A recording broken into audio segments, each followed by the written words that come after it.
hitting it right away.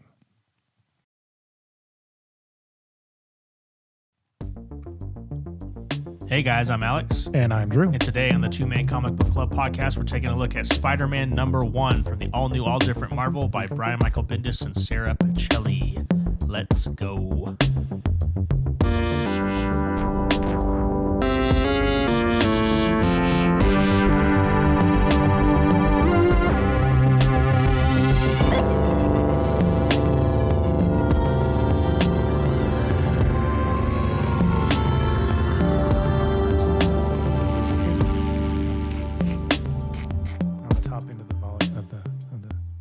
Things were clipping or something. I don't know. We apologize for audio issues if they exist. We will never do it again. Apologize, that is. The audio issues will for sure. Yeah, we're working from a new template. Yeah. To see if that does anything. We are covering Spider-Man. The final installment of Spidey Month. Yes. There were 5 weeks this month. Or 5 months this week. Yeah. Of Spider-Man. We're going out with a bang. This one is awesome. This is a different Spider-Man. We've had 4 with our boy Petit. Yes. Yeah, so this is the first instance of Miles Morales in the 616 universe. I learned a little bit about that before we hit roll. Before we hit roll cameras. Yeah. Cameras. Alex can fill us all in on that in our 60-second catch-up in a minute. But before we do that, hey, Alex, what you been reading, yo? Oh, I have an actual list. So I jumped up and I've been making sure, okay, if you read something, write it down so you can remember, because lately it's been sounding like I haven't been a very good comic book podcast host. Been reading lots of things, though. So with all the hype of the Moon Knight trailer dropping, if you haven't seen that, you should go check it out. It's pretty cool. It's coming out in March. I read 2014 Moon Knight by Warren Ellis, Declan Shalvey, and Jordi Belair. I just had a thought based off of another podcast that I've listened to. There's a chance, somebody correct me if I'm wrong. This is important. Actually, I'm going to Google this in a second while Drew's telling me his What You've Been Reading, yo. I think Warren Ellis might have... yes. Yeah, he might be a questionable character as far as some of the that is things true. he's I don't done. know what the deal was, but Yeah. I know that's true. Cool. So take that with a grain of salt, or not with a grain of salt. Take that as you will when you are reading any of his works. At the same time, I don't want to diminish any of the work that Declan Shalvey and Jordi Belair or any of the other creatives on that book did. So interesting read. It was... what book was that again? That was Moon Knight from 2014. Got it. Warren Ellis has actually done a ton of comic stuff, especially for Marvel. So there's a chance that if you have read to any extent a wide breadth of the universe, that you've come across some of his work. I should know more of what he did and why he's for sure under fire. I don't know if he still is as much. I don't know. I've just heard about it. What I heard was years, on My Ultimate Year from a couple years back. Right. I don't think it's necessarily beginning of My Ultimate super Year. recent, but nonetheless, it was like a bunch of small vignettes of Moon Knight. It was pretty cool. I like the style of a lot of the things that were done, but just take that while you will. Anyway, moving on. I will say that after the first 6 issues, the team switches to Brian Wood and Greg Smallwood, who join Jordi Belair, who stays behind, and then they take over the realm for a little bit. So some cool stuff there. Greg Smallwood, you may have heard me talk about recently, is the guy doing the Human Target art. So cool to see some crossover of the styles there. I've also read the X Lives of Wolverine, which hit Marvel Unlimited. Is a rare instance of Marvel doing a day 1 drop on Marvel Unlimited. It actually came out before Wednesday, so it hit Marvel Unlimited first. Pretty cool story. This one's by Benjamin Percy, Joshua Cassara, and Frank Martin, and it kind of focuses on some time travel, and we're in Krakoa, and without getting into what happens, Professor X sends Wolverine back in time to save a child. And I won't say anything else. Pretty cool. There's also the X-Men Infinity comic that I've been reading in my spare time. If I'm at the coffee shop waiting to pick up a coffee, I'll open up an Infinity comic. It's way better than scrolling Twitter or anything. Just check out a comic book. And the format and the medium is really cool. Like, if you haven't checked out Infinity Comics on Marvel Unlimited yet, they're essentially like webtoons, in that they scroll like vertically, like that's the direction of the comic scrolling. But they are different from webtoons in that they aren't necessarily short story. Like, they still feel like a full comic book. So a little bit different format telling a story there. That one is done by Gary Dugan, Emilio Liso, and I think that's Rochelle Rosenberg. And then to celebrate the return of the iconic Image book Saga, I actually read Saga issue number 1 because I had not read any of it yet. Very intrigued. Definitely want to read more. It's been said many times already on this, but it's for sure a spicy meatball. Yep. So don't read it if you don't like spice. And then I also jumped on, I have actually right here, this I bought months ago, this Women of Marvel. This was for Women's Appreciation Month, I think they put this out. And this is like basically a bunch of one-shots, little quick pages of a bunch of different female characters in the Marvel Universe, and written by a bunch of the lady creatives at Marvel. And really cool, lots of fun. And I just threw that in there because I was like, I'm going to take out some of my stack of shame while I'm at it. Also, I read the Spider-Man run. Mm-hmm. Lots of reading for me, yo. What you been reading, yo? Mine's going to be a lot quicker. But it's not that I didn't read a substantial amount. It's just that it's easier to say. Right. I read the entirety of Preacher. Wow. So, Wow. How many comics is that? 75. Uh-oh. So, anyway, yeah, Torrance got me. It. Yeah, Torrance got me the first couple trade collections of that, and I read those a while back and was instantly intrigued. And this is definitely spicy. It is all kinds of dark.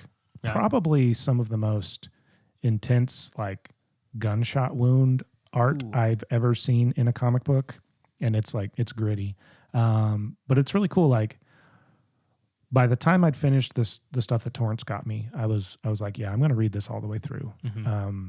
And I read a little bit at the very beginning and that's by Garth Ennis and Steve Dillon. They made I read something at the beginning, I think, of the very first one, where they were talking about how a whole lot of people did not like it. And some people, like, they kind of reveled in it, and they were like, but we knew from the beginning we were going to go until the story was done. So it was just like, so I knew that's cool. I get to see an entire creative team's artistic vision in 75 issues. So Nice. It's really good. All kinds of stuff about, like, battle between good and evil. I can't really say too much without giving it away, but it's really good. Appreciate it. The recommendation. Yeah. It's really a really solid read if you like that sort of thing. And I also picked up Saga, the new issue that dropped yesterday. Yeah. From the hiatus from 2018, and I read that because I've previously read the whole thing. Was it a planned hiatus, or did they think they were done eventually? I don't know, actually. Well, the end, the last issue before the hiatus, like, leaves a huge cliffhanger. So I read I read the note from Brian K. Vaughan on the last page, and it made a comment like, "Thanks for sticking with us through the hiatus that was far longer than any of us ever expected." So I think they always expected to come back. They just didn't expect it to take 4 years. Yeah. Definitely a hype building machine. Yeah, but it was good. It's like a anyway, Frank Ocean album. yeah. So I feel like I read some other stuff, but that's really it. Yeah. You know, Saga, or the new issues of Saga. The typical things I've been reading ongoing, but Preacher's the big one. I actually I was like, I have to finish this before we record next, so I can You say also that I've read it read all. Human Target number 4. Yep, it was good. Drew picked this up for me in my comic book, and his traveler's fee, other than me paying for it, is he gets to read it before me. Yep. Fair trade. But yeah, it was good. So thanks again for the recommendation, Torrance. Speaking of Torrance, course. what you been reading, yo? I didn't read much, but I did read the entire run of this Miles Morales. Ah, Oh, cool. nice. There's like thing that 28 issues, so that's more than I read. I really enjoyed it. Yeah. This one's super cool. This might actually be a good chance to just jump into why it's cool with a 60-second catch-up. Yeah. So Miles Morales is a creation of Brian Michael Bendis and Sara Pichelli, and he started in the Ultimate Universe, which, if you didn't know, is a the first significant, like, long-standing run of comics that exist in a non-616 universe in the Marvel Universe. And it started off actually with just an alternate Peter Parker Spider-Man, but pretty well into it, they came up and they created Miles Morales to be the next Spider-Man. And very similar origin story as far as like how he gets his powers. He's actually bitten by a stolen radioactive spider, and it does give him similar powers to Peter Parker, with the exception of some added ones. Notable one being a venom blast, where he kind of touches you, and it like gives you it's like an electric shock and a poison thing at the same time. And there seems to be a little bit of a delay to it, depending on. I don't even know if he can control just how much yet early on, but. Miles Morales is also a significant character because he is the first Black Latino superhero to don such a pretty significant. I mean, like, would you argue like Spider-Man, one of the most, if not the most popular, I think he's the top character three in the world. Spider-Man, Batman, Superman. Right. Not necessarily in that order, but those are the three that I think of. Yeah. Right. Like Spider-Man, Batman, Superman, and so it's significant that. We had somebody of color like come in to actually represent such an iconic character. And to say that he's become extremely popular would be the understatement of the century. He's an extremely cool character. He's young. He's in school still. He kind of cuts his teeth doing stuff with the Avengers. And this is all after the fact of the Secret War event that is, aside from being just a major event in Marvel, kind of acted as a point to consolidate the hottest characters in the Ultimate Universe into the 616 universe and kind of meld them together. I think around the early 2010s or so, Marvel started to acknowledge like, okay, we're getting in the weeds a little bit with the continuity. We need to kind of like reel some stuff back in and make sure that we're not just, aimlessly going some direction that doesn't have any sense. So I'm definitely not going to spoil how and what happens in Secret Wars. That is something that like is probably needs to be a Patreon tier or something for us to cover the entirety of Secret Wars. All of Secret Wars could be its own podcast. It's that massive. It's also a wonderful jumping on point. It's what did it for me. Yeah. I read some Miss Marvel that you told me to, and then I read Secret Wars in its entirety, and I was like, I know Marvel. Right, yeah. Like you get a lay of the land. Free bootin'.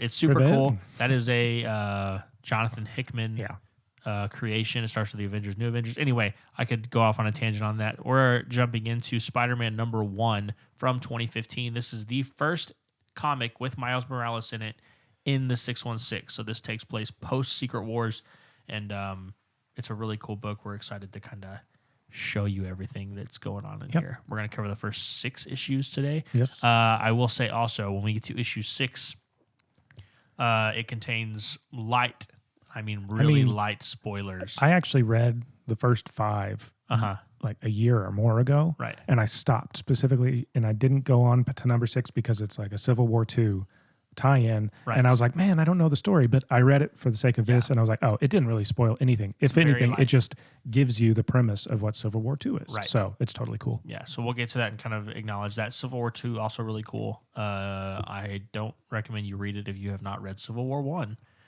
I, because reasons. Before we move on to that, we really appreciate you listening. If you want to connect with us, you can find just search 2-Man Comic Book Club. You can find us on Twitter, 2-Man Comic Book with the number 2, Instagram, Facebook, 2-Man Comic Book Club. Speaking of Patreon, that'd be awesome. I'd love to do a Secret Wars deep dive as a Patreon tier. If that's something you'd be interested in, check out patreon.com/2-Man Comic Book Club. We got multiple entry points. We would love your support. Join our Discord, link down in the show notes and in the description if you're watching this on YouTube. If you're listening to this in podcast form, hey, we have YouTube. Google us. If you're listening to this on a podcast, or if you're watching this on a video, hey, we have a podcast. Find us wherever you listen to your podcasts. And apparently, Spotify lets you leave reviews now. So if you're listening to us there, hey, we'd love to hear a review. Or give us a review on Apple Podcasts. If you give us a 5-star, we'll read it on the show. I think I made it through everything. Yeah. You can find me at Alex Wayne Miller. Wayne is Wayne, just like Bruce Wayne, because I am Batman. You can find me any way that you need to contact me at drewmorrismusic.com. Torrance? That would have been. I was so going cool. to crack my drink open, but Oh. It's not like you're cracking open a cold one at 10:30 a.m. no. You can find me at Torrance Watkins on Twitter, where I don't really do much lately, but You know, where you can find me. Apparently, you have a fan. Who was it? Who was it that? Shane. Shane really appreciates it every time getting to find out where he can find you. Yeah, That's what he said in the Discord. And everybody So, yeah. looks forward to finding out where Tori will be. It's like a Where's Waldo Yeah. or Where in the World is Carmen San Diego, except Tori. Yeah.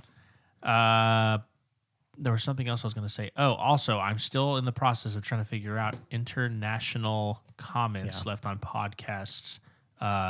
It's not as easy as Googling, like, I want European podcast app reviews. It's just not easy. I don't know if like you can switch. I don't know. I'm trying to figure it out. If you happen to those have exist. left us a review in a region other than the continental United States, and you haven't heard us do it, then just take a screenshot of it and email it to us at not Drew Morse, 2mancomicbookclub@gmail.com. Yeah. We can read it. Or anyway, you can throw in the Discord, whatever it is. Just let us know. We want, even if it's a 1-star hate review, I will read it. Wow. And respond. Wow. And it might quickly become 2-Man After Dark. Hmm. Yeah, be really exciting. With that, are y'all ready to jump into Spider-Man #1? I was born ready. Let me see if it actually has. Oh, it's going to do this thing. Okay. So Brian Michael Bendis co-created with Sara Pichelli. So Brian Michael Bendis writing, Sara Pichelli artist. And then we have, let's see. I'm so sorry I'm butchering these names. Gaetano Carlucci doing inks, Justin Ponsor doing colors, and then Cory Petit doing letters. And then there were a ton of variants for this one. I bet. Including some cool hip-hop covers that I'm hunting down. Do you want to take the... First off, I want to this? apologize if anybody just heard the burp that I just gurgled in my throat. Ooh, burgle gurps. So I have some notes on this. Alex has notes. We'll just bounce around until we make it through this. Try to be swift with it. I think. We're again, the new theme is kind of just giving you big picture stuff. This is a book club. Read along with us. Yep. Do it. It's available on Marvel Unlimited. Yeah. So on #1 of Spider-Man, all new, all different Spider-Man from the year something, 2015. 2015. We talk about this opening page, like like what an opening, just, right? We drop in on a field of Seemingly dead unconscious Avengers. We've got Scarlet Witch, She-Hulk, Iron Man, Thor, Vision. I'm not zoomed in. I can't see in the back. Captain America, Hawkeye. It is Sam Wilson, Captain America. True. Important to say. And he's like, I don't know what's going on, Yeah, but we see just one Miles standing there. We see one leg, and we quickly realize that it's Miles, and he's talking to this hulking figure who's proclaiming in villain monologue style that he's Blackheart, son of Mephisto, and he's basically come to take over the world. And but before we really get anything, it jumps back to earlier. Yeah, it kind of starts like in a movie in media res, and then we rewind to figure out how did we get here. And we get to see kind of, okay. Because for some people, if they didn't follow the Ultimate Universe, they might have seen him they might have seen Miles in Secret Wars, but this might be some of the first time. And I think it's cool to think, all right, we got a Spider-Man that's back in school. Sure. It's not running a giant Because at this point, industry. yeah, like at this point, Peter Parker is kind of doing the Tony Stark thing. Mm-hmm. One of the interesting bits of all new, all different Marvel when they booted up, like Iron Man was not, he didn't have Stark Industries, but Parker Industries exists and has kind of taken that role, and we kind of deconstructed Iron Man a little bit. So anyway, Miles is in school and he's talking to a girl, and it looks like he missed a date with her, and he's just having girl trouble. And not on top of that, we quickly find out he's kind of failing at school, like not doing. He's in this prestigious school that like you have to work to get into. I think Brooklyn Visions Academy. Yeah, and he's not doing so hot. I wonder why. Oh, because he's a superhero. Yeah. I will say also that if you read this and you noticed Miles' friend's Genki quite resembles Ned from the MCU. That is an accurate observation. In the MCU, they took basically everything about Genki except for his name and Called put him him Lee. in, and they called him Ned. Ned Leeds, Leeds. yeah. Which And is a tip of the hat to Right. old Ned school is another Peter PP. Parker not even really friend, but coworker. Yeah. So it was an interesting choice. I don't know. He was one of the characters. Ned had died right at the beginning of one of the issues we covered previously this month. Yeah, he also I can't was remember like which one it was. he was like at one point speculated to be the Hobgoblin. Yeah. Anyway, it's kind of weird that they changed just his name to something that's pretty plain Jane. I wonder if like Genki didn't test well or something, which is stupid. But anyway, carry on. So there's some conversations and whatnot, and eventually we get to see Miles in his class with the teacher, and he hasn't done the reading, and he's trying to back his way out of it. But then his Spidey, or no, it's not Spidey. Oh, it does. It's Spidey sense and an ambulance or something or a fire truck is driving by, and he's like, "I gotta go," and he just gets up and leaves, and the teacher is protesting, but he just goes, and then we see him thwipping his way down through all kinds of carnage, and he like saves these exploding buses, not exploding buses, buses that are flying through the air because of exploding. And I liked this moment where he's like stopping to help get all these people out of these buses that he's suspended in webs. And somebody's like, "Hey, I don't want to tell you how to do your job, Spidey, but we got this. Why don't you follow the explosions?" I want to state in this moment, some of the art here is really cool, like the motion blur that's in the background, just kind of showing him in the moment. I have it up on the screen. It's just cool. The art's like, this is my type of art. Like this flavor, just it tastes good. Mm-hmm. Yeah. But anyway, also really cool to see. Have you got here? Yeah. He says, "Go on, do your thing. We'll help them." Yeah. So the next panel, you go ahead. Yep. Anyway, eventually he ends up finding all the Avengers fighting, and he does his best to help. But very quickly, we kind of jump back in time to where we were, and he's apparently had his conversation with Blackheart, and everybody's just falling unconscious, and he picks up Cap's shield. And I just love that panel of him just sitting there holding it. This is a very cool and kind of a wink almost at what happened to Tom Holland in Civil War, but different. So anyway, it's just him left, and he uses that venom blast that Alex was talking about, and eventually it just knocks this dude out, and he kind of portals out. He zips out, and from off camera, we hear somebody say, "What did you do?" And then on the next page, we see Peter Parker Spider-Man standing there saying, "What did you do?" And that's how it ends. Yeah. So it's kind of this cool thing that he just shows up on the scene, seeing a bunch of Avengers get beat up by this demon. He almost dies trying to take it out, but he has a venom blast last second. The demon goes and is gone as soon as Peter Parker shows up, and all Peter sees is Miles Morales standing over a bunch of dead Avengers, which is not a great look for the new kid. I'm glad that they talked first as opposed to starting fighting like most superheroes do. Yeah. But at the beginning of the next issue, whatever you want to call it, we kind of have the dialogue, and we go back in time to when these two actually met. And they kind of have a conversation of Peter Parker saying, "Okay, so yeah, you got all the same stuff that I do, it sounds like. Sure." And we get later in the story that Peter Parker has kind of gone to more worldly, global, cosmic type things that he's dealing with. So this allows Peter Parker to do that while Miles does the friendly neighborhood Spider-Man type stuff. Mm-hmm. But anyway, they stand around talking, and I like that Peter's like, "Man, it's not enough that you have a cooler suit than me, you know." Right. Anyway, so I thought that was funny. Yeah. And while they're standing around talking, kind of, and Miles is saying, "But Peter," or I don't think, do they know who each other are? I don't think they do. No. Well, he's like, but Miles is like, "You said that I could do this. You said it was okay." And he was like, "Well, maybe, can I not change my mind?" You know? Right. But before they're able to do that, he does make a comment like, "I would not pick that up." And he points to the shield, and he's like, "That's a one-of-a-kind vibranium alloy. Do you have any idea how expensive that is?" Right. But it doesn't stop Miles from continuing to use it. But Blackheart pops back up in the middle of this conversation. I like the art here. Their spider sense goes off at the same time. And again, it's like a very subtle piece of art. Like you just see these little electric symbols kind of around their heads, but it shows that like it's the same. They're both on the same level, Spidey sense wise. But in the explosion of when this dude comes back, basically Peter Parker falls and busts his head and gets knocked out. So once again, it's just Miles. And he's sitting there thinking, well, essentially the Venom Blast worked last time, so what if I just do a bunch of them? Yeah. And he does it, and it takes a bit, and I'm pretty sure Blackheart continues talking about this isn't going to do anything. But it eventually does knock him out.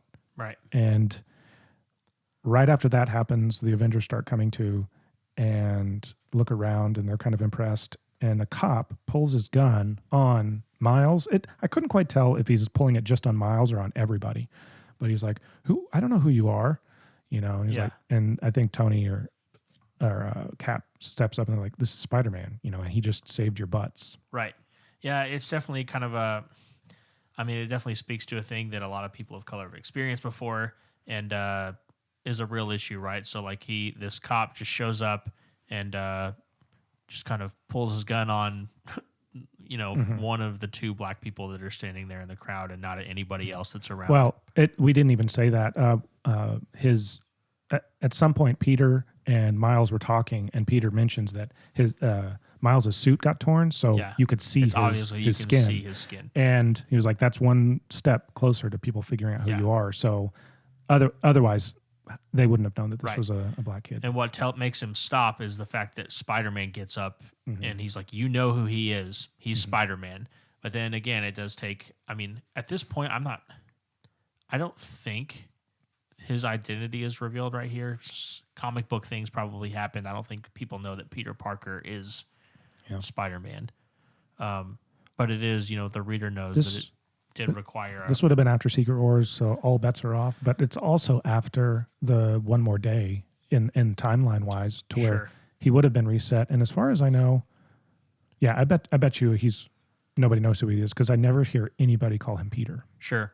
Yeah, and so this does recreate the thing of like it takes, the familiar white guy to step in and go, "Hey, he's cool," which is, just an unfortunate reality that I think a lot of people have to deal with that we have never had to experience before. And that's kind of the thing that they talk about in the next scene, where Genki and Miles are sitting there talking. And is this where we see the video? Yeah, there's a girl who's on YouTube. She's posting things, and she's like, "Guys, check this out." And she zooms in on one of the videos or the pictures and sees the color of Miles' skin and flips out about it. Like, she's super excited. And I think it's just really interesting. Miles just makes a comment. He's like, "I don't want the qualification that I'm the black Spider-Man." Right. He's like, "Because I'm not just black. I'm also, part Latino." And, And not also, that like, anybody would know that. It doesn't matter, right? He's Spider-Man, like he's not doing all these awesome things because he's black, he's doing because he's Spider-Man, Yeah. And then we kind of cut away from that, and we see, I don't know. I mean, I just assume that we would know. I was pretty sure I knew who it was as soon as you saw it, but Black Cat. Yeah, I mean, it's Black Cat, so relatively well-known Spider-Man anti-hero / villain, goes back and forth. If you did not know, though, she's kind of a Catwoman type figure that's been in and out of Spider-Man comics and been like an anti-hero / villain, but also like pseudo love interest a handful of times. Just doing some one-handed push-ups while she's watching the news, where they're talking about, people are arguing the merits, like we see in so many things of pro, anti, Spider-Man, vigilante, all that stuff, just talking. Yeah, he's here. But did you see what he did to town? He was like, then somebody else, imagine what he wouldn't, or what it would look like if Spider-Man hadn't been there to stop it. And then they make a comment like, but there's a lot of people that say with every new hero that pops up, there's 50 more villains. And that's kind of when it zooms in on Black Cat's face. Yes. Before we cut away to Miles finally getting home, and his grandma is there, and the whole family is kind of angry that he's let his grades drop. And I don't know if we were told earlier or what, but his dad knows who he is. Yeah, we were told. So his dad knows that he is Spider-Man. So he's sitting there trying to give them the benefit of the doubt. Meanwhile, the mom is angry about the bad grades, and the grandma is like furious. Yeah. And we get to see her wrath in the next issue. Yeah. But before we go to that, it might be a good time to take a little break. Cool. We will be right back. And we're back. We're going to continue with issue number 3, of which we were just talking during our break about how much we like this cover. We have Miss Marvel and Miles Morales sitting on like this sewage pipe. I don't even know. It's like some sort of high up plumbing. Oh no, it's a bridge. Part of the bridge. The top of the suspension bridge. Yeah. Okay. And they're, I don't know. It's just a cool cover. I've always liked this one. Anyway, same creative team going on to issue 3. Drew, take it away. So we kind of drop in. and I'm just going to look through my notes here as Yeah. opposed to paneling through. Yeah, I mean, I will say also the theme of Miles' grandma being on him is basically kind of like a constant through the next several Yes. issues. So we're not going to just talk about him getting talked about his grades. Yeah, It's I will kind of a say B-plot. there are a few important things that I read and Yeah. make me instantly dislike this woman. I mean, her heart's in the right place, but Yeah. God, she's ignorant of so It many does things. create an interesting, like, I mean, I do like this. It's pretty grounded and real. Like, it creates like some conversations between Miles' parents. His dad, aware of the situation, is kind of on his mom, like, hey, maybe you should have just like let us try to continue to handle this before you bring in this thing and bear down on him Yeah. without telling her. And then she even kind of starts regretting, like, dang it, you're right. I shouldn't have called my mom about this. But the grandma starts by just saying he's on drugs, and then before too long, she's progressed to say no, he's dealing drugs. Right. And then at one point that just was really annoying, like she turns to the dad and she's like, it's all her dad's side's problem. Right. And the dad gets angry. He's like, don't you talk about my brother. Mm-hmm. And if you've watched the Into the Spider-Verse, you know who his uncle Uncle is. Aaron. I don't know if it's come out Prowler. here. But because like I said, this is Yeah. dropping in post Secret Wars. I don't know if anybody knows who he is. Yeah. I don't know if he's the Prowler or if he's just a bad guy that will eventually become one. Who knows? But anyway, so there's that angle. And while they're arguing, a girl shows up at the door. Lana Baumgartner. Did they talk about her earlier? Was this or is this some random person that we haven't met yet? I think Miles and Genki might have been like talking about her. Is she an cover. X-Men? She is a mutant? Okay. Yes. Then that might have been her. Anyway, she shows up to chat, and the mom or the grandma is on her drug speech again, and Right. literally slams the door in her face. And behind her on the street corner is Miss Marvel. Yes. She's come to talk. Kamala Khan, Miss Marvel, just Yes. to be clear. Yeah, we are at Yes. that point. And before too long, we see with her stretching powers, Yes. she's like periscoped her neck up to look in the window, and then she shrinks herself and pops into the window, and they're talking. Apparently they had a neighborhood patrol date Right. type thing. Probably not a date, but anyway, but while she's in there, the grandma hears him talking to somebody, and she comes in, but Miss Marvel shrinks down and basically zips out, and she's like, yeah, you better do your homework, as she runs off. And then we kind of cut away from that, basically knowing that Miles is stuck inside because he's grounded by his grandmother. I will say also that alongside the release of this issue was the all-new, all-different Avengers, of which both Miles Morales and Kamala Khan are on the team right now. So okay, that's cool. how they know each other. Then we cut back to Black Cat, where she's having a meeting with Hammerhead. Yes. And kind of iconic Spider-Man henchman. yeah, basically we learn that she wants Hammerhead to help her get Spider-Man because she wants the new Spider-Man. Look at this guy's impressive forehead. Yeah. Yeah.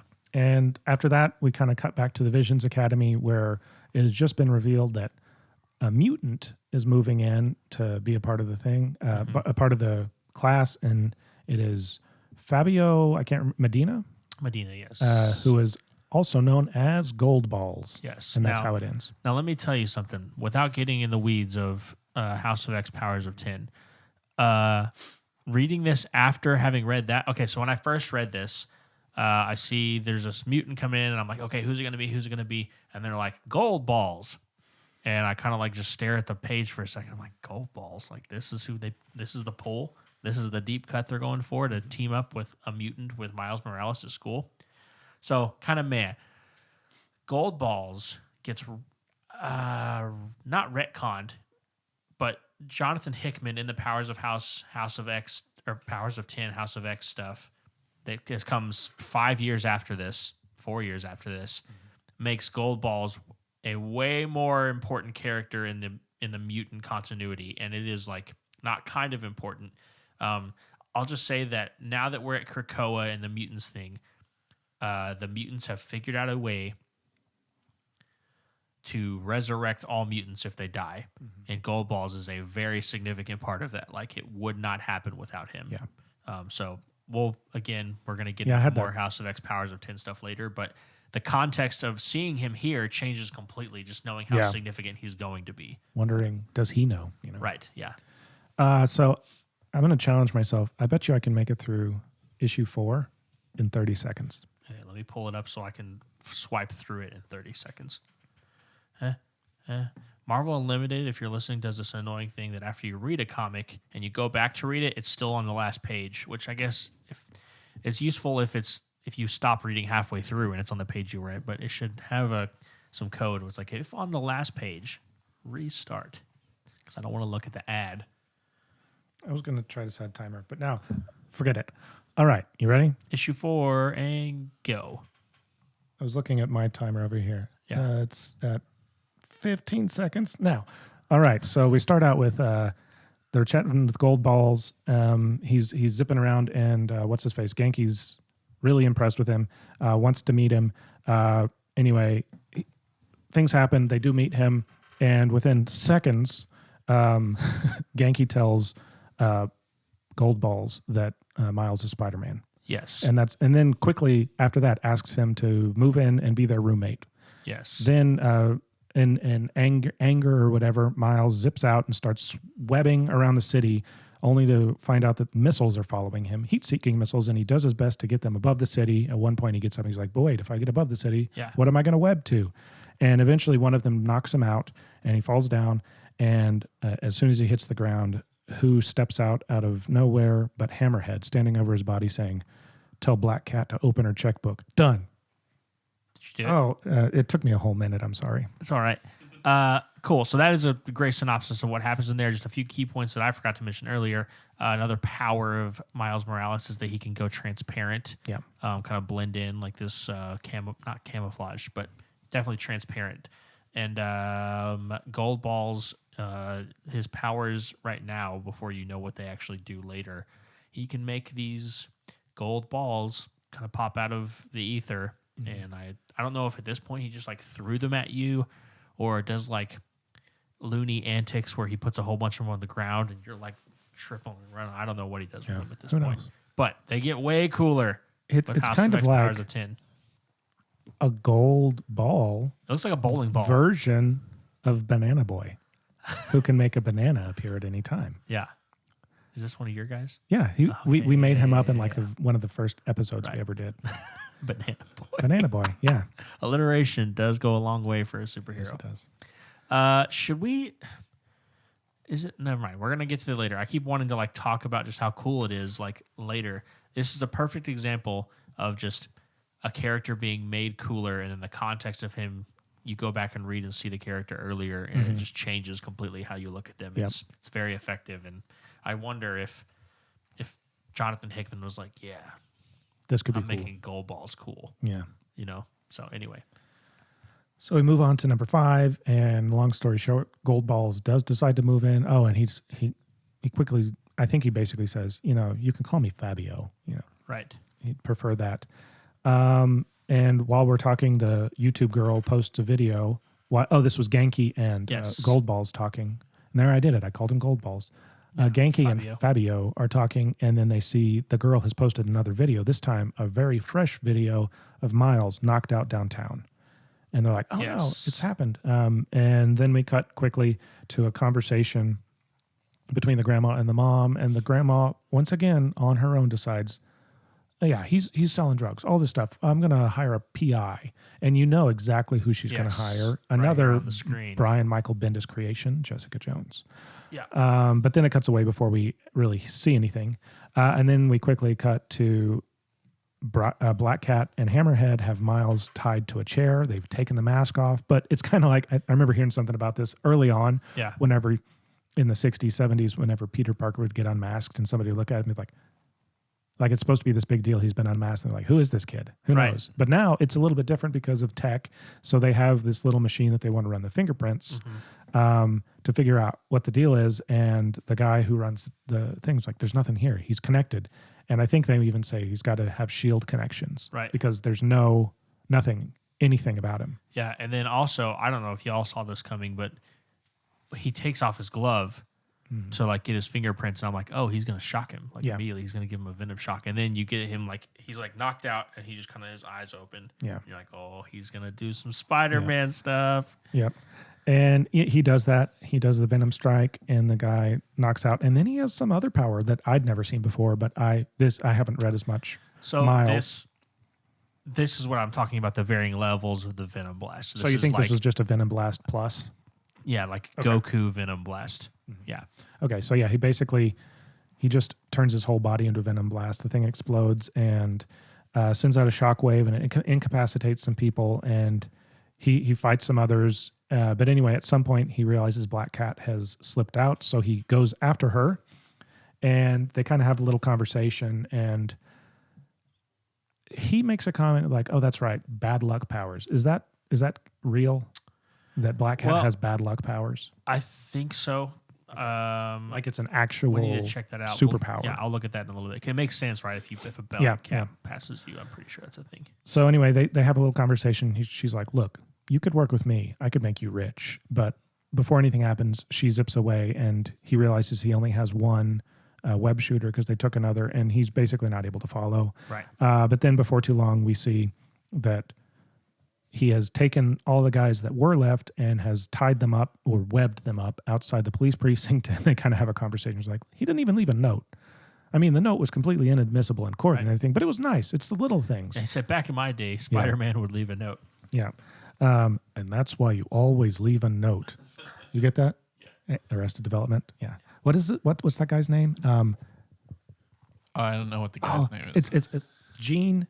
No, that's the private investigator. Oh, okay. That's Gene Parmesan. Oh, it wasn't Gene Parmesan? I thought it was. I thought he was the one who said that's why you always leave a note. No, that's Parmesan. the one-armed guy. Okay. Because I'm picturing what's her face like, oh, Gene Parmesan. Anyway, this is very relevant to the story. Yeah. Anyway, yeah. So that's why you always leave a note. And then we cut back to a very interesting conversation that made me ask questions. Basically, the dad, Jefferson. Oh, I never thought about it. Jefferson Pierce is the name of Black Lightning. I wonder. Oh, nice. Anyway, Jefferson, the dad, is sitting there talking to Hill. Maria. I never know Mariah, because it looks like Mariah whenever you see it. I've heard it pronounced Maria. Anyway, they talk about, he's been wiped. He's been given the shield treatment. There's no trail of Miles anywhere. And as it's over, like the last panel is like, "Welcome back to Shield, Agent." Yes. And I was like, welcome back to Shield. And part of me was like, I have different feelings about this. And I've heard him talk about this on My Marvelous Year, where not everybody has to be connected to everything. Sure. So part of me was just like, okay, he could have very well just been a nobody. But okay, I'll wait. It does lean in I'll a reserve little bit to why he would be so calm about his son being Spider-Man, essentially. Yeah. But I agree. Not everybody has to be something. Of course. I haven't, Torrance, you said, well, I guess you both have probably read the whole thing. Does this pan out to anything important that you can say without spoiling too much? I can't remember it going too far. I can't remember it being real significant. I don't think it goes. Okay. I mean, now there are instances of people taking stuff many, many years later and fleshing it out more, and I think comic book writers like to just plant little seeds and see if somebody waters them later. I don't. If it happens in more recent Miles books that I haven't read, I'm not aware of it. So anyway, issue 5 ends with Fabio, Miles, and Genki are all talking up in front of the school about things and being very vocal. Like, I'm always amazed at. They don't like talk in code. There's kids walking all around. How many kids have overheard these people talk about, well, I'm Spider-Man? Right. But anyway, there's somebody who does overhear. Jessica Jones is over, or at least we assume it's her. I don't know if we know that because they didn't outright say it. But she's sitting there. She has like a listening device. She has her camera, and she's basically snooping this out. And I mean, we ends. imply it's her because the email that Miles' grandmother sent earlier said Jessica Jones. So. I think she was just going to click on the Jessica Jones website on her phone. But yeah, I mean, I'm assuming that we all assume that's who it is. Right. And that's exactly kind of where we pick up the next issue. The next one is the Civil War II tie-in. That's right. But anyway, we have Goldballs and Miles are talking once again about secret identities, and Jessica Jones is watching, listening. And actually, this is where we see the listening device. But in the middle of it, the principal walks up and Jessica bolts. Yeah. And it's like, maybe we should call the cops. This is weird. Well, it is weird. I mean, like real life stuff. Absolutely, you would call the cops. Katie, my wife, teaches at a school in the area, and like sometimes parents, when their kids are out at recess in this like giant gated fence thing, will just like slowly drive their cars by 300 kids on this highway trying to find their kid, like just curious where they are. Like, it's I wonder if I can wave at my kid. But a teacher standing out there sees this car with black tinted windows and the window cracked, slowly driving by these kids. It's unfortunately bad things have happened in schools. So understandably, as soon as I saw this principal, I was like, oh yeah, that would. I give the principal props on this. She's doing the right thing. Right. Yes. Yeah. Even somebody who knows exactly what it is, I was like, Jessica, you should know better than that. Right. So anyway, we quickly learn the mom is telling the dad that the grandma hired a PI. Yeah. And they're like, what? This, why would you do this? And I think the mom is definitely regretting bringing the grandma in at this point. There's a nice little wink here where they're sitting at this coffee shop outside, and Nova flies out above, who is also on the Avengers with Miles and Kamal at this point. They're actually, I think it's the first time that like 3 teenagers have been on the main Avengers team at the same time. And they're all secretly trying to play cool like they know what they're doing, and none of them do. Yeah. And then we kind of cut to and currently in typical teenage drama, Genki's talking about a girl that he has a crush on, and maybe it pans out, but essentially the conversation gets interrupted when Tony Stark calls Miles and is like, hey, we need to meet up. We need to talk about something. Yes. And before too long, we see them standing on top of some bridge, the Brooklyn Bridge or something like that. Yeah. I like the dialogue or the monologue, or the inner monologue, rather, that he has on his way to meet Tony. He's like, when will I stop being completely freaked out by Tony Stark? Which I agree. If Tony Stark called me right now, first off, I would be like, yes, Mr. Stark, I'll be right there. I can't swing webs because I don't have them, so I'll drive my Honda Fit to you. Anyway, just nice little moment. Like, you get to see him, like, even though he has all these awesome powers and he's on the team already and he's incredible, he still gets freaked out by Tony Stark just being who he is. So this is where we get the bombshell reveal of the whole premise of Civil War II. Yes. So if you don't want to know about this, hit the plus advance 30 seconds button about 5 times and you'll probably be at trivia. Yeah. So there's an Inhuman. Do they call him the Future, or is that just did I make that up? I think eventually he gets a name like that. I can't remember. It's been so long since I've read Civil War II. Okay. Well, there's an Inhuman who can apparently see the future, and there's kind of a dividing line that's been drawn. Some want to use it to stop future crime because hasn't happened yet, and some people feel like, well, you don't know, because we don't know that this person is actually seeing the true future because things can change. Right. So Captain Marvel wants to use it to stop future crime, and Tony Stark doesn't. No, and do that. he literally talks about, I feel like all this is profiling. Yeah. You take somebody and you don't think that they can change, so you accuse them of something before you ever catch them doing it. And Miles says, are you only saying this because you've seen my skin? Right. And he was just like, well, I'm asking you because I'm hoping that you have some thoughts on it that I haven't thought. Right. And basically, I need you to be ready because lines are going to be drawn. I'd love to have you on my side, but I only want you on my side if you're willing to fight for it. Right. This is so significant. I will not spoil Civil War I, but Peter Parker Spider-Man is, if you're going to talk about the chessboard of Civil War I, he's the queen. Like, it's a very significant player in Civil War I. And the parallels and the kind of this motif carrying over the Civil War theme of, again, Tony Stark coming to Spider-Man, but this time a different Spider-Man.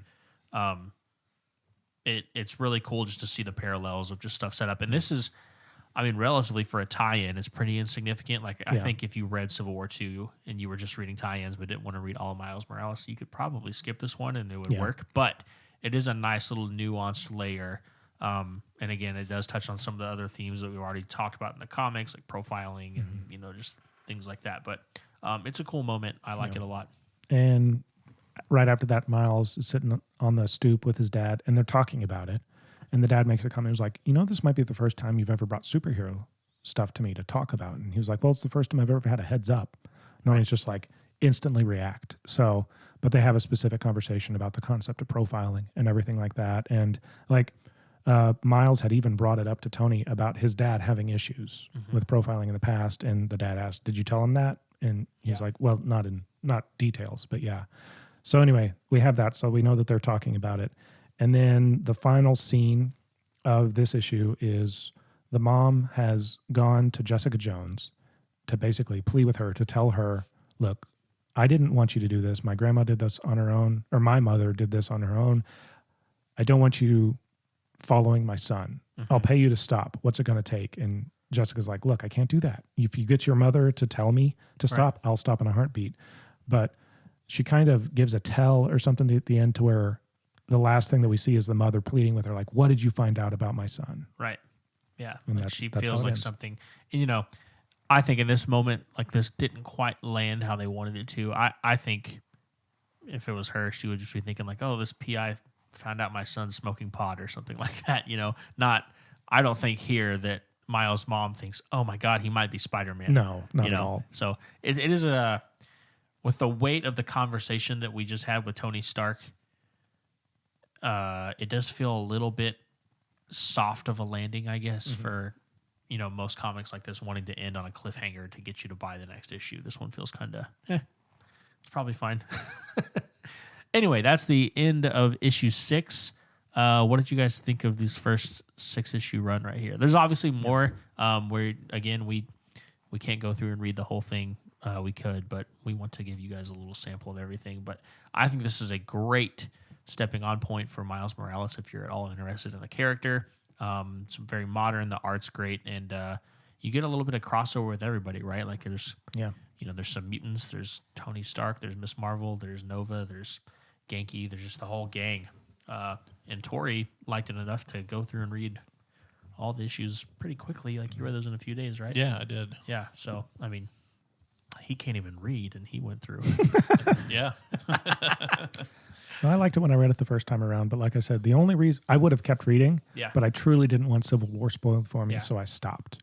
That's the only thing. Have you read Civil War 1? Nope. Oh, we got to do Civil War 1, ladies and gents. See, because he hasn't either. It's the rabbit hole. It's like, what are you going to pick? What are you going to read?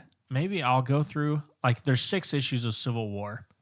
Maybe I'll go through and find that and the 6 essential tie-ins to Civil War, because there's a ton of them. There's so many comic books. And maybe we could cover that just to give, because that's a thing that will be forever referenced in Marvel, because it was one of the more significant events that has ever happened in Marvel continuity. So I think it'd be worth being able to not have to dance around I keep that. regretting not having read it, but I kind of know some about it, and I've read things before, things after, but it's just a matter of like, I just assume it's this gigantic thing, Secret Wars in scope. And, it's not quite that big. But yeah, it's just big.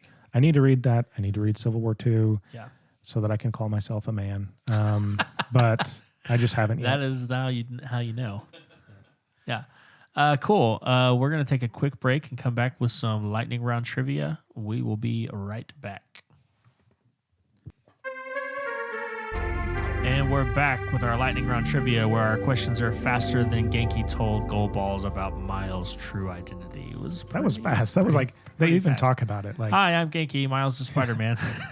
Multiple times in this book, Fabio's like, you should not have told me I this. appreciated that. Yeah, me too. Because was an X-Men. He's not anymore. Because like, hey, that was kind of not cool what you did to your friend, man. Like, secret identity is important. So the current score is 4 me, 3 Alex. So do you want me to go first, or should you go first? I'll go first, because then you'll have to know for sure like how many opportunities to give me to score. Well, I guess with Tori's, it gives me opportunities either way. Okay, there is another significant Spider-Man character in the main continuity. Spider-Man 2099 is a chap by the name of Miguel O'Hara. He is Irish-Mexican, and he's the Spider-Man of the year 2099 in Nueva York, and has very similar powers to the other Spider-Man, but they all have some variations on that. he actually was trying to. It's kind of a similar origin to how the Hulk got his powers. Like, or not, they were trying to recreate Captain America stuff. Well, Miguel O'Hara, the scientist, was trying to recreate the spider bite thing and accidentally got it on himself. He does not have a spider sense like the other Spideys do. Instead, he has a power. I want you to guess what might be in place of spider sense for Miguel O'Hara as Spider-Man. Huh. Well, I don't know if my answer would technically just be spider sense. So I don't want to say that one.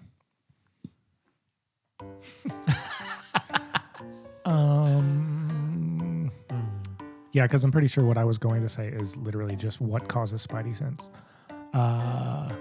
Something. I'm assuming it's something that fills the similar void. I enjoyed the spacing of that.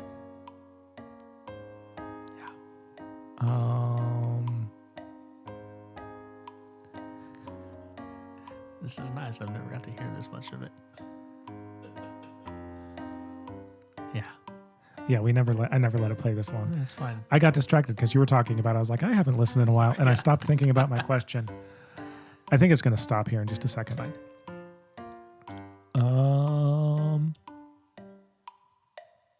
Yeah. I guess that should be my cue. If I make it to that and I don't have an answer, I just have to say one.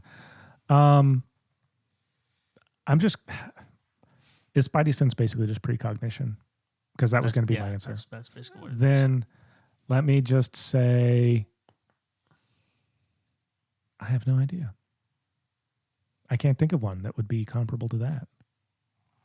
He doesn't have spider sense. He has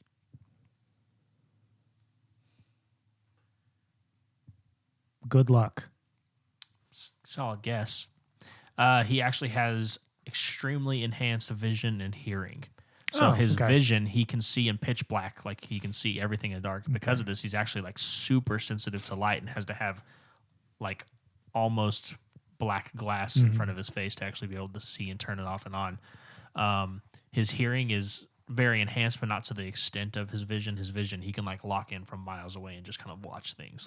Like almost Superman-esque vision, but no spider sense. So still helpful. I think I'd rather have the Spidey sense.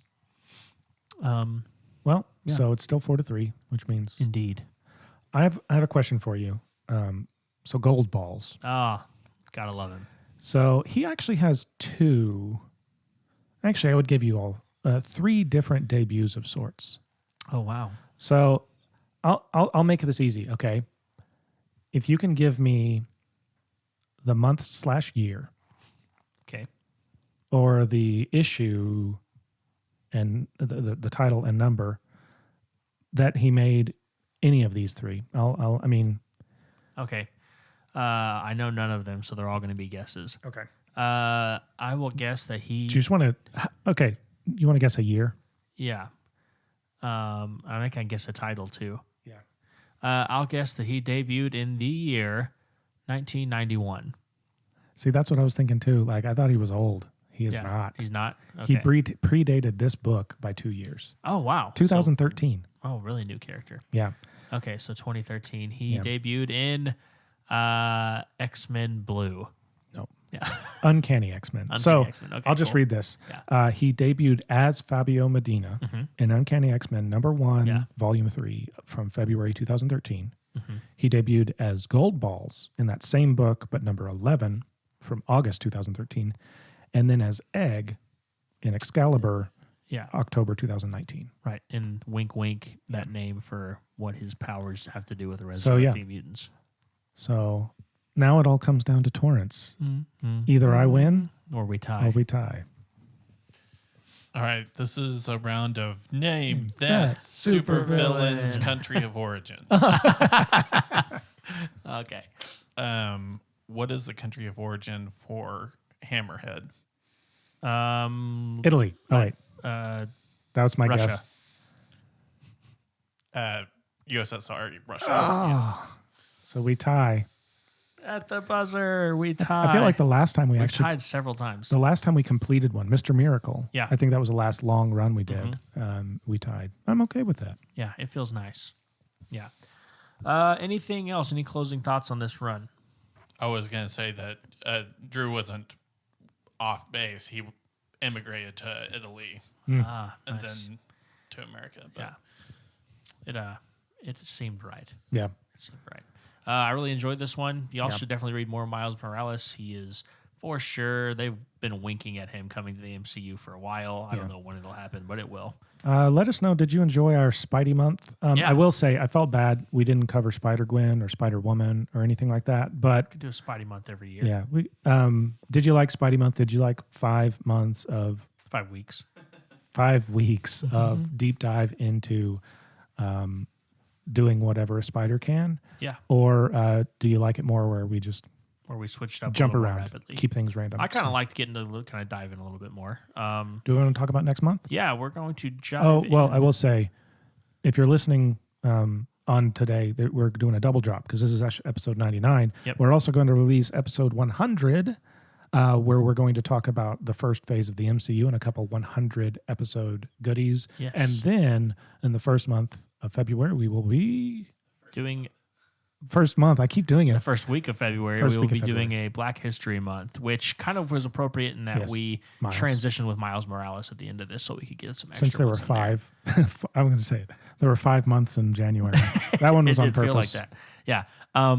It's going to be super cool. We have a handful of characters we're going to do. We haven't quite decided the reading order yet, but if you jump on our Discord, you'll for sure know that. We'll in give time. you at least a 1 day heads up. Yeah. Because I'm bad about remembering to do that. You'll have enough time to read the 5 issues, Yeah. whatever, if you have access to them. But we have some really cool characters lined up.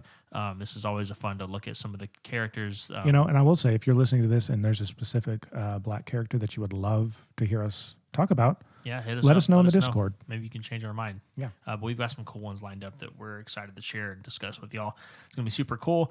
Otherwise, I don't have anything else. Yeah, me Nothing either. for y'all. Cool. Like and subscribe. Do all the social Join the media Discord. stuff. Share. Back us on Patreon. Like and subscribe on YouTube. Leave comments, reviews. Do the things. Make us famous for talking about comic books. And But most importantly, share us with a friend. cue music. Oh. Which one And is it? we'll see y'all next time on the 2-Man Comic Book Club podcast. Bye.